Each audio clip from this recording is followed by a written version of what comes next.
What if I told you the next AI superpower won't be decided by chips or oil or even electricity, but who controls low Earth orbit? Today's the 11th day of February 2026. I'm Justin McShane.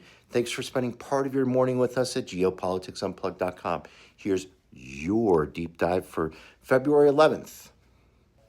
Elon Musk just opened up a brand new, exciting front on the AI arms race. Not on Earth, but in space. SpaceX has filed with the FCC outlining a plan for orbital data centers, a constellation of satellites designed to move hyperscale compute completely off the planet. And the number in the filing is insane, up to 100 gigawatts of continuous power capacity. Let that sink in. That's not a startup product. That's not a prototype. That's potentially national scale energy infrastructure floating above Earth. And Musk's bet is simple. AI is eating up the grid alive. So instead of fighting for power on Earth, you just move the compute to one place where the sun never stops shining. And here's why that matters. On Earth, data centers are choke points, and they're choking the grid and also burning through water, and it's very difficult. But in orbit, you get nearly continuous solar exposure. No clouds, no night cycle, and cooling is handled by radiating heat into space. No fans, no chillers, no water consumption. And that's a real advantage. Not efficiency, but a capacity factor. Now layer in the macro numbers. The IEA projects a global data center electricity demand will double from about 415 terawatt hours in 2024 to around 945 terawatt hours by 2023. That's roughly Japan's entire electrical capacity, meaning that AI isn't just disrupting geopolitics, it's becoming the single largest new energy demand on the planet. And Musk is basically saying Earth can't scale fast enough, so we go into space. But this is where it gets really serious. This isn't just a tech play. Orbital compute is sovereignty infrastructure, because once compute becomes the engine of military dominance, financial dominance, industrial dominance, whoever controls the compute stack controls the future. And orbital compute changes the entire battlefield. Instead of fighting over pipelines and gas fields or even refineries, the fight becomes about orbital slots, spectrum rights, debris corridors, and the most explosive issue of all, data jurisdiction.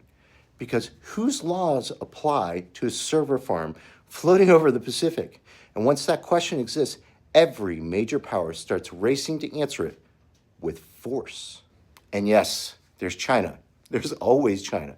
China's already moving. China's state aerospace giant, CASC, is pushing plans for its own sovereign space-based compute, meaning it's quickly becoming a US-China contest. And here's the predictable next move. China will package orbital compute with BeiDou navigation, state cloud platforms, and a Belt and Road relationships, and offer sanctions-proof compute in space to aligned countries. That's not science fiction. That's the next geopolitical export product. And the first military use case won't be lasers.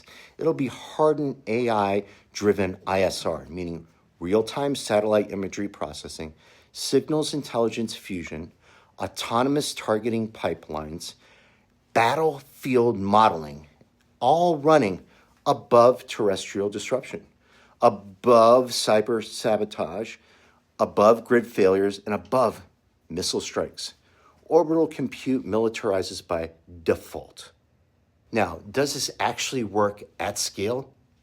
That's the bottleneck. Radiation degrades electronics. Debris risk is real. Kessler syndrome becomes existential if satellite counts explode. Maintenance is nearly impossible. And launch economics only work if Starship-style reusable platforms become routine. But here's the key point. Even if Elon Musk's timeline slips and it's total fantasy, the direction is now irreversible. Compute is becoming the new oil, and orbit is becoming the new Persian Gulf.